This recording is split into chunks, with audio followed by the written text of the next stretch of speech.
pad is clear. 10, 9, 8, Launch auto sequence has 7, started. 6, 5, 4, 3, 2, 1. Go for launch.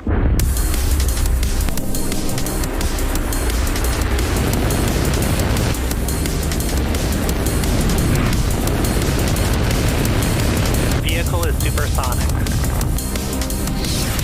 Stage separation confirmed. Dragon, separation confirmed.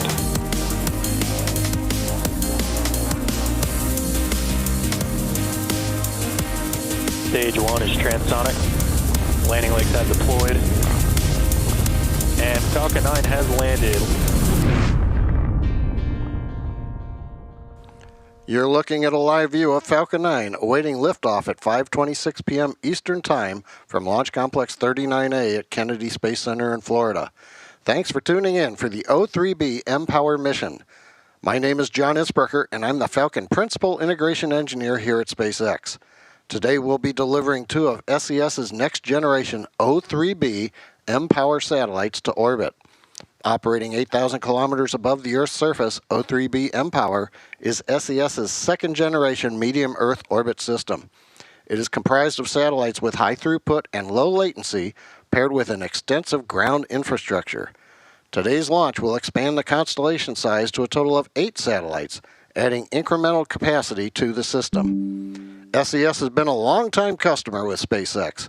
This is our 14th dedicated mission with them, 3 of which were previous O3b mPOWER launches. SES has also been a part of many firsts with us.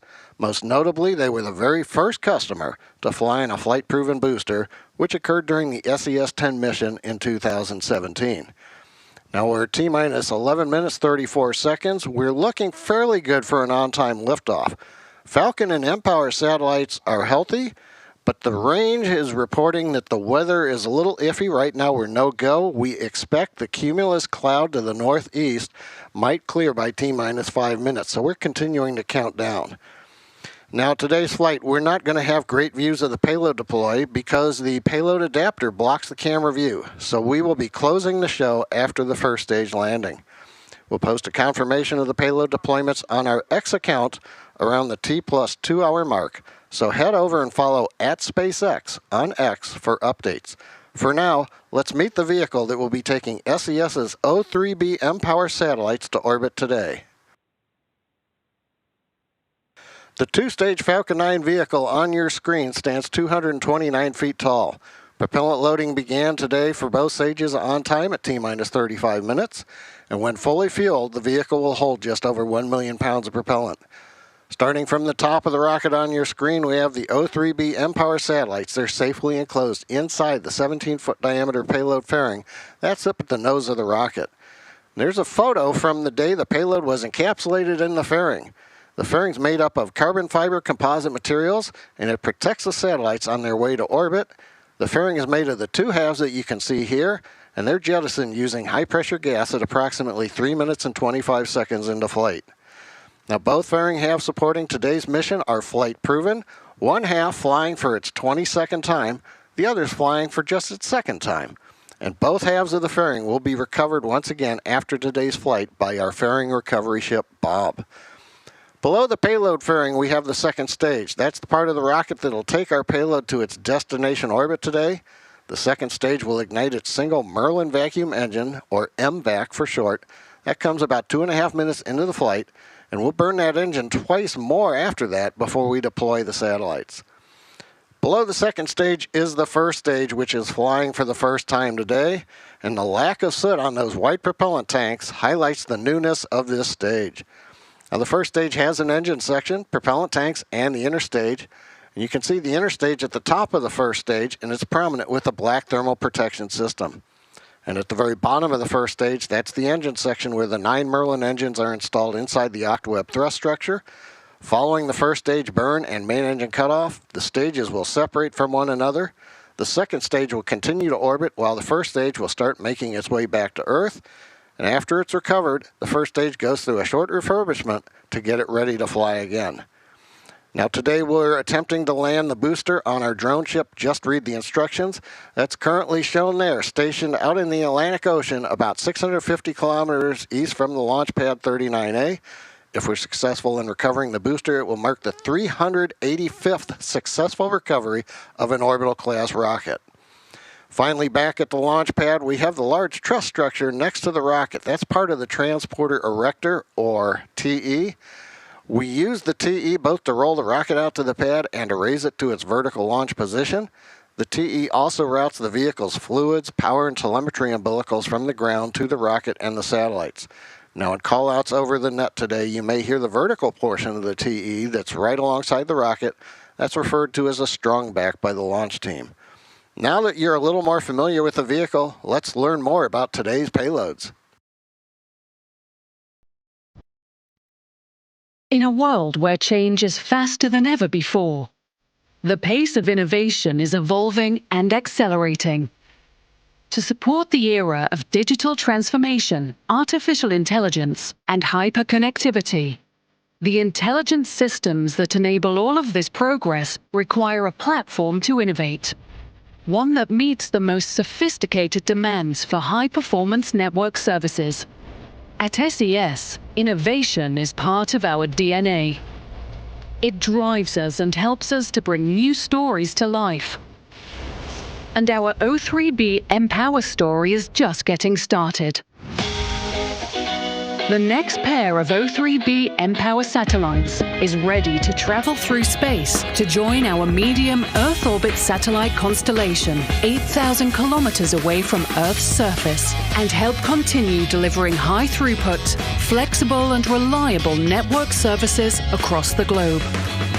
With our O3b mPOWER system becoming operational earlier this year and deploying services across Asia-Pacific, Africa, the Middle East and Latin America, offshore platform workers, remote communities in the Galapagos, telcos in disaster-impacted areas in the Pacific, and governments carrying out critical missions, all are now relying on our second-generation MEO constellation to drive transformation and enhance their connectivity experience wherever they are.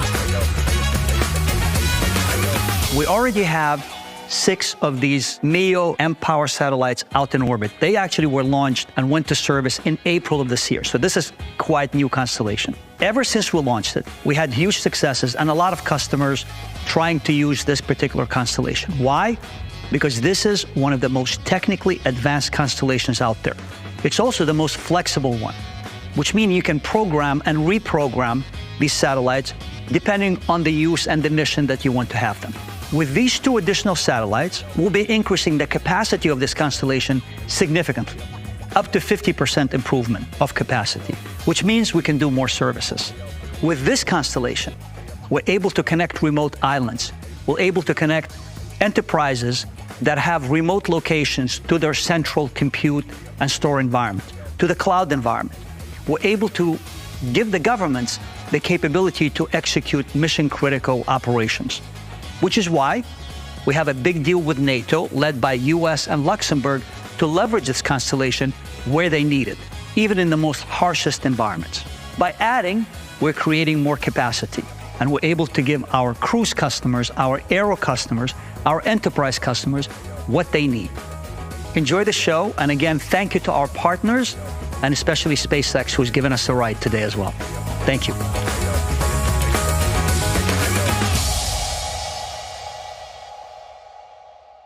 We're at T-minus 4 minutes, 36 seconds and counting from the liftoff of Falcon 9 from Complex 39A at the Kennedy Space Center in Florida. The good news is that the weather has been given a go for launch. The clouds have moved just far enough out of the way. And right now we're getting ready for the call-out that strong back retraction is underway. Started. There it is. Now that means the clamps around the second stage will be beginning to open. The hydraulics will open them, and that's a process that takes about 20 seconds. And the strong back is that vertical structure, as we mentioned, of the transport erector, and that carries propellant, electrical, and gas up to the second stage and to the satellites. You can see the clamp arms are coming open. Now that the arms are open, the strong back will begin reclining. It moves to a position about 2 degrees from the launch vehicle. Once the Falcon 9 commands the liftoff, hydraulic cylinders down at the bottom of the strung back, that'll pull the rest of it away from the launch vehicle to a position about 45 degrees above the pad deck. And you can see right now the close-up camera showing you the payload fairing and the second stage. Strung back recline looks like it is complete. We're a couple of degrees away. Next major activity that we should hear call out is stage 1 LOX load is in closeout. That's just after T-minus 3 minutes.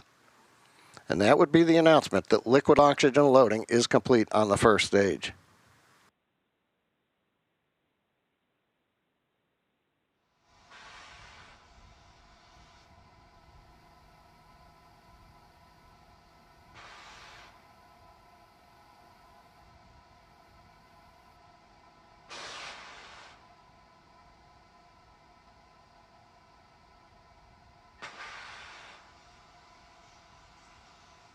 Stage 1 LOX load complete.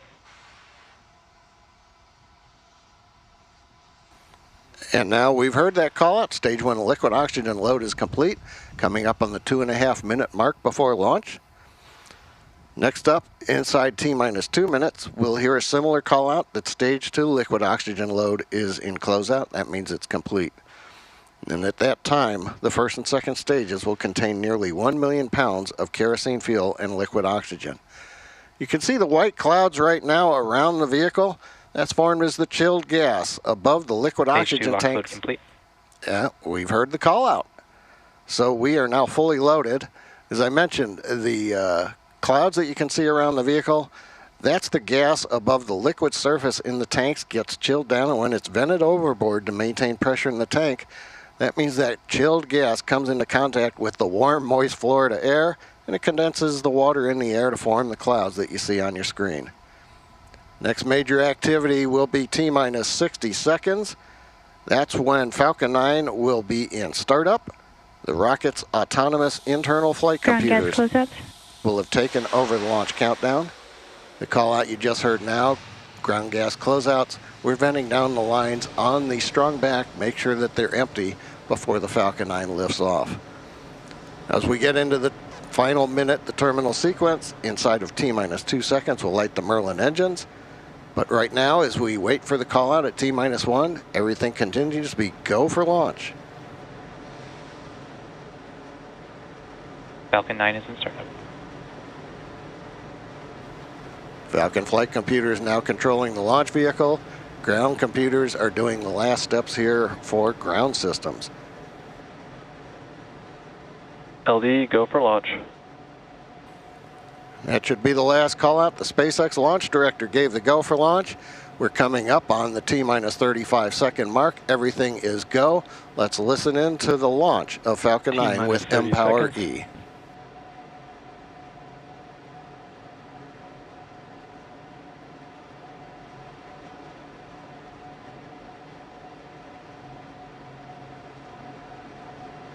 T-minus 15 seconds. T-minus 10, 9, 8, 7, 6, 5, 4, 3, 2, 1. Ignition and liftoff. Go Falcon, go up.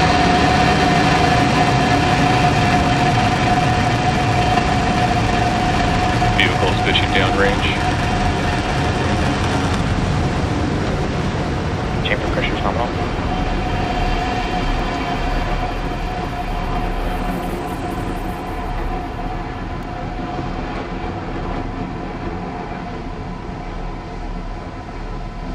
T plus 30 seconds, and Falcon 9 has successfully lifted off from Complex 39A at Kennedy Space Center. We're carrying the two O3b mPOWER satellites. We've heard the initial call out. Stage 1 propulsion is nominal, and the Falcon 9 is beginning the pitch downrange. Power and telemetry nominal. Avionics confirms power and telemetry coming from the second stage are nominal on Falcon 9. We're into the throttle bucket right now. Falcon 9 is supersonic. We've heard the call. We're supersonic.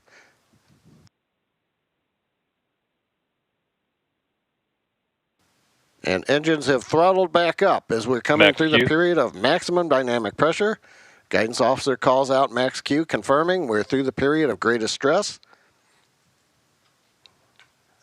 9 Merlin engines running at full power.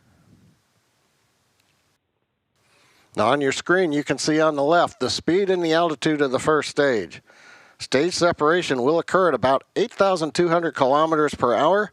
And in order to get into the initial orbit, what we call the parking orbit, the Falcon 9 has to gain enough speed to reach about 27,000 kilometers per hour.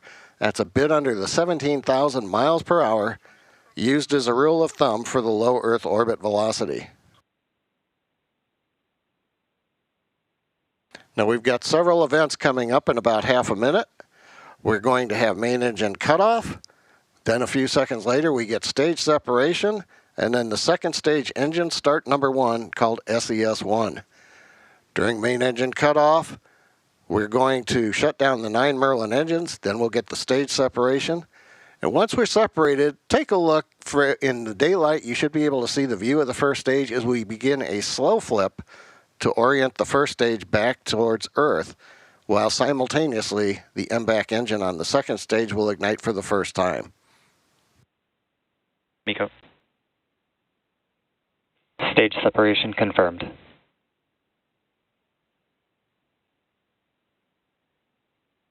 Evacuation.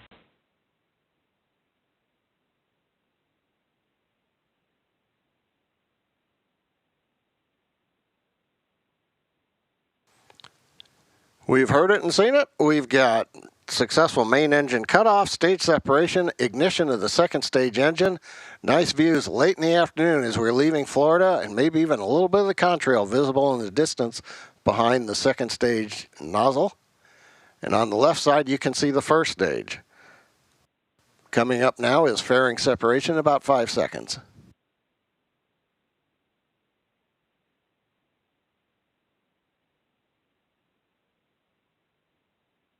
Fairing separation confirmed. Well, we saw in the background the fairing separate. As we had mentioned at the start of the webcast, the payload adapter we use for the mPOWER satellites blocks the view of the camera, which is one reason the webcast will be ending once the first stage lands and the second stage gets into its parking orbit. Vehicles are on a nominal trajectory. GNC with the right call out, we're on nominal trajectory. We're coming up on 4 minutes into today's mission. Now, as I mentioned, if we were bringing the first stage back to a land landing, we'd do what we call a fast flip. That would quickly turn the stage around. But we're going downrange to the drone ship, so we do a more leisurely flip, and it's not quite as fast as we would do for a land landing. In fact, you can see the stage is slowly rotating. It's moving at a speed less than 1 degree per second. Now, coming up in 2 minutes, we expect to have views of the first stage's entry burn. And in the entry burn, we'll relight 3 of the M1D engines on the first stage. We start with the center engine, what we call E9, and then we follow it up shortly afterwards with engines 1 and 5. And that'll slow down the vehicle as it gets ready to pass back into the Earth's atmosphere. Now, we need to slow down in order to reduce that re-entry heating, and that ultimately helps us to recover and reuse the first stage. Now, if you've been watching, on the left side, you'll notice the altitude of the first stage has reached its peak. I think it got to about 123 kilometers, and now it's beginning the trip back down to the Earth's surface. Now, it took us about 2 minutes from stage separation until the first stage reached its maximum height, and it's going to take us another 2 minutes to come back down to the altitude where the entry burn begins. Now, this portion of flight is in the vacuum, and you can see the grid fins on the first stage view from the interstage camera. Not right now, we're looking on the inside of the interstage, but on the outside, you can see the grid fins. They don't have a function right now. They're deployed, but there's no atmosphere for them to react with. The grid fins come into play after the entry burn once we start to bite into the Earth's atmosphere. Now, during the entry burn, Falcon 9 is going to be decelerating by firing its Merlin engines, but it's not slowing down all that much. It's bringing it somewhat down, but that means that we're going to fly through Merlin's exhaust gases, what we call the rocket's plume. And that's what deposits that layer of soot on the vehicle tanks, which is why our flight-proven vehicles look so sooty. That comes from the fuel that Falcon 9 uses. Coming up in about 10 seconds, we should have entry burn. We'll wait for the call out, see if we can spot it on the camera.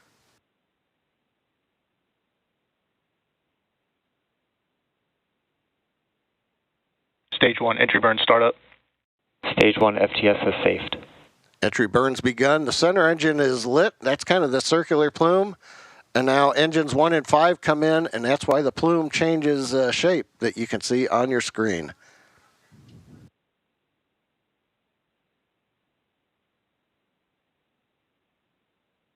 Waiting for entry burn shutdown. Stage 1, entry burn shutdown. On time, we've got shutdown. Entry burn looks good. So now that we've completed the entry burn, the first stage begins entering the Earth's atmosphere. Now the maximum deceleration is going to happen in about 15 seconds. The first stage will experience about 5 Gs, but because we perform the entry burn, this portion of flight is not as difficult for the first stage. If we didn't have the entry burn, the first stage would have a tougher time coming in for the landing without compromising reusability. And reusability is key to lowering the cost of spaceflight. Stage 2 is in terminal guidance. Now coming up next, we've heard terminal guidance on second stage. We're now controlling the angular momentum state of the second stage. We're going to get MVAC engine shutdown in about 20 seconds. And then right after that, we should get into the landing burn sequence on first stage. Reminder, the first stage 2 FTS is targeting a drone ship landing out in the Atlantic Ocean. Waiting for the call out for SECO. MVAC shutdown.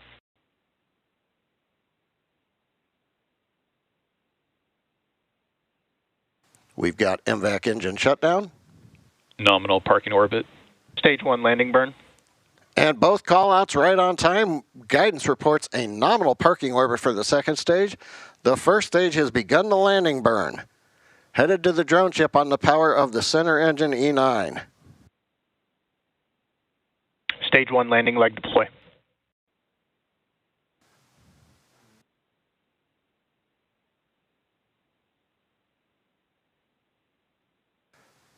Stage 1, landing confirmed. All right, and we have touchdown of formerly new booster on the drone ship out in the Atlantic.